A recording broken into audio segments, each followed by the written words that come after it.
ஸ்னோலினுடைய தாய் மாமன் நானு. ஸ்னோலினுக்கு மட்டும் இல்ல, எல்லாருக்குமே நான் வந்து இந்த மாரி ஸ்னோலின் மாரியான இருக்கக்கூடிய குழந்தைகள், சிறுமிகள் எல்லாருக்குமே நான் தாய் மாமன்.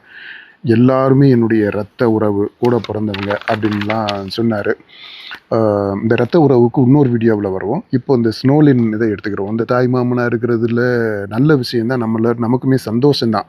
ஏன்னா பாவம் இந்த மாரி அ ஒரு இறந்த பிள்ள, அந்த அம்மாவுக்கு ஆறுதலா ஒரு தம்பியா, அண்ணனா, சகோதரனா இருக்கிறாரு அப்படின்றது பாராட்டப்பட வேண்டிய விஷயம் தான். உணர்வுபூர்வமான விஷயம்.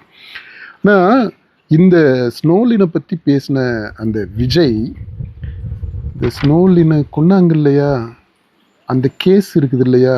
அந்த கேஸ் இன்னமுமே முடியல. அது எந்த ஸ்டேஜ்ல இருக்கு?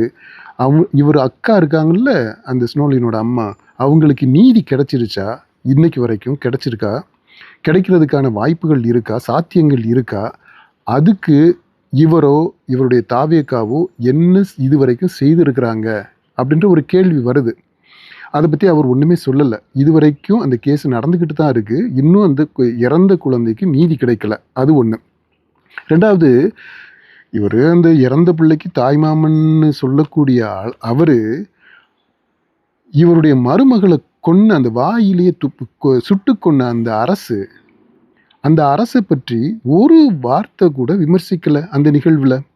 அந்த முதல்வர பற்றி ஒரு வார்த்தை கூட விமர்சிக்கவே இல்ல. அது மாரி, அதாவது ஒரு உதாரணத்துக்கு ஒரு விஷயத்த சொல்றோம் அப்டின்னா, அதுக்கு பின்னாடி இருக்கக்கூடிய உணர்வுகள் இருக்கு. அதுக்கு பின்னாடி இருக்கக்கூடிய அரசியல் சதிகள் இருக்கு. இத பத்தி எதையுமே தொடாம மேலோட்டமா ஒரு பாயிண்ட்ட மட்டும் எடுத்துக்கிட்டு, நான் மாமா, ஆமா அண்ணன், தம்பி, தங்கச்சி அப்டின்னு சொல்லிட்டு போறது வந்து எந்த விதத்துல ஒரு ஒரு உணர்வுபூர்வமான ஒரு செயலாக இருக்க முடியும்?